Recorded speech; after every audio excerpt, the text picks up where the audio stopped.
नमस्कार। सर, सबसे पहले आपको आज़ाद सिपाही की पूरी टीम की तरफ से हार्दिक बधाई और शुभकामनाएं मेयर बनने पर।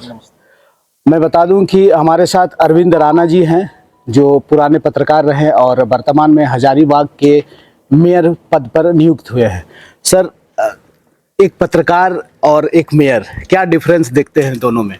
दोनों में बहुत अंतर है।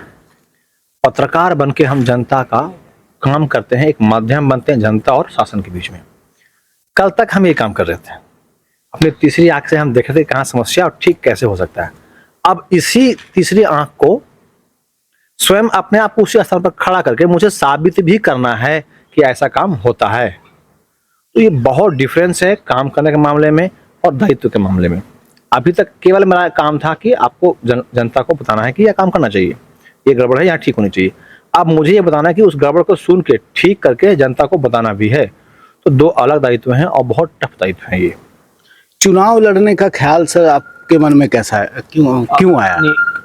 ये कभी भी मन में ख्याल नहीं आया और मेरे सपने में भी ये बातें नहीं आई कि मुझे चुनाव लड़ना चाहिए। हाँ, मेरा सपने में ख्याल एक आया कि राष्ट्र के लिए कुछ काम करना है, समाज के लिए कुछ काम करना है और पत्रकारिता के लिए काम करना है।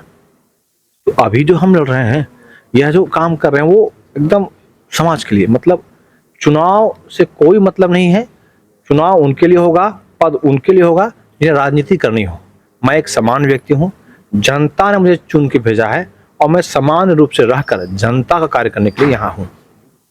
हजारीबाग रामनवमी के लिए पूरे देश में जाना जाता है और आने वाले समय में रामनवमी हो रहे हैं, तो ऐसे में आपके सामने एक बहुत बड़ा चुनौती रहेगा कि इस रामनवमी को अच्छे ढंग से कैसे निकाल पाए, ये करें। हाँ, ये तो गर्व का विषय है पूरे भारत में। और हमने आप जब हमारे शहर में आएंगे तो जैसे ही शहर इंटर करेंगे आपको मिलेगा भारत माता चौक और एक बड़ा सा भगवा ध्वज मिलेगा। तो ये उसी सोच से मैंने उस चौक को बनाया था कि भाई हमारा शहर का गौरव बढ़े। और यह अत्यंत गर्व का विषय है कि आज मुझे इसी शहर का प्रथम नागरिक होने का मौका मिला है। क्योंकि हमारे यहाँ रामनवमी इंटरनेशनल है, परंतु मैं संघ का संसेवक हूँ। तो इस इंटरनेशनल रामनवमी को कैसे और भी भव्यता दिव्यता मिले, इसके लिए मैं कार्य करूंगा। एग्जाम्पल में जैसे सभी जगहों पर आप देखेंगे कि रामनवमी आता है तो षष्ठी सप्तमी अष्टमी को शहर में ध्वज लगता है। लोग अपने घरों में और पोल खंभों पर भगवा ध्वज लगाते हैं। मैं इसमें थोड़ा बदलाव करने वाला हूँ। बदलाव यह करने वाला हूँ कि चैत्र शुक्ल प्रतिपदा को हमारा नया साल शुरू होता है और माँ की आराधना हम करते हैं चैत्र नवरात्र, और फिर हम लोग एक होता है दुर्गा पूजा के समय शरद नवरात्र में। तो इस चैत्र नवरात्र से हम लोग चैत्र शुक्ल प्रतिपदा हमारा नया वर्ष शुरू होगा और उस दिन से ये पूरे शहर भगवा में होगा, हर घरों पे भगवा होगा। हम ये प्रयास करेंगे कि जो मेरा मान सम्मान, जो अभिमान मेरा भगवा है, वो अब खंभे और पोल पे ना लगे, घरों में लगे, उसकी भव्यता दिव्यता बढ़े। दूसरा, आपने कहा कि रामनवमी इंटरनेशनल है, तो अब तक के जो रामनवमी है वो दिव्य और श्रेष्ठ हुआ है, लेकिन इस बार कुछ हम प्रयोग करने वाले हैं। यह प्रयोग शासन, जो हमारे खंड के अध्यक्ष होंगे, अखाड़ा के अध्यक्ष होंगे, उनके प्रयास से होगा। क्योंकि रामनवमी हमारा कार्य नहीं है, ये बड़ा अखाड़ा शुरू होता है और इसे पूर्णतः शासन अपने माध्यम से करती है। हाँ, ये मेरा प्रयास होगा कि मैं भी एक माध्यम बनूं और इसको दिव्यता प्रदान करूं। देश में दो बड़ी पार्टियां हैं, एक कांग्रेस एक बीजेपी। आपको अगर जाने का मौका मिले तो पहला पार्टी कौन सा पसंद करेंगे? देखिए, मैंने अभी इससे पहले कहा है कि पार्टी या राजनीति उनके लिए होगा जिन्हें राजनीति करनी है। मैं जनता का उम्मीदवार हूँ। जनता ने मुझे 10 रुपये दे के, हर घर से मैं 10 रुपये भिक्षा मांग कर चुनाव लड़ा हूँ। और जनता ने यह सोच के मुझे मतदान नहीं किया था कि अरविंद तुम चुनाव जीतोगे तो कांग्रेस आना या भाजपा आना। मगर मुझे कहीं जाने का मौका मिलेगा तो मैं अपने कार्य के लिए अपने जनता के पास जाऊँगा और मैं आपको यकीन दिलाऊँ कि मैं किसी पार्टी में नहीं जाने वाला हूँ। एकदम निस्वार्थ भाव से, निष्पक्ष रूप से अपने आप को राष्ट्र को समर्पित करते हुए इदम राष्ट्राय स्वाहा के ध्येय वाक्य के साथ काम करने वाला हूँ। आगे विधायकी लड़ने का कोई प्लान है क्या? बिल्कुल नहीं। ये मेरे हिस्से में, मेरे खून में राजनीति नहीं है। मैं 8 वर्षों तक विद्यार्थी परिषद में पूर्णकालिक रहा हूँ। लोहरदगा, गुमला, सिमडेगा, दुमका, धनबाद मुझे काम करने का मौका मिला है। मतलब किसी भी मतलब बीजेपी से आप जुड़े हुए हैं? नहीं, मैं संघ का स्वयंसेवक हूँ। आपने कहा कि विद्यार्थी परिषद तो बीजेपी का एक छोटा सा नहीं, अंग। मैं थोड़ा स्पष्ट कर दूं, 1948 में 9 जुलाई 1948 में विद्यार्थी परिषद की स्थापना हुई। 1953 में जनसंघ आया और 1980 में भाजपा आई। अब पहले कौन है आप तय कर दीजिए। तो यह कहना गलत है। संघ का स्वयंसेवक वो सारे कार्य करेंगे जो राष्ट्र कार्य के लिए होगा, और संघ कोई काम नहीं करती। तो अगर मुझे लगता है कि मैं वो मेरा कार्य जिम्मे में होगा तो स्वयंसेवक जिम्मे में जाएगा। लगेगा कि नहीं कांग्रेस ठीक करना है तो स्वयंसेवक वहां भी ठीक करेगा। इसलिए मैं हम लोगों को कोई पैमाना मत ढालिए। संघ का स्वयंसेवक है, राष्ट्र का हर कार्य करेगा।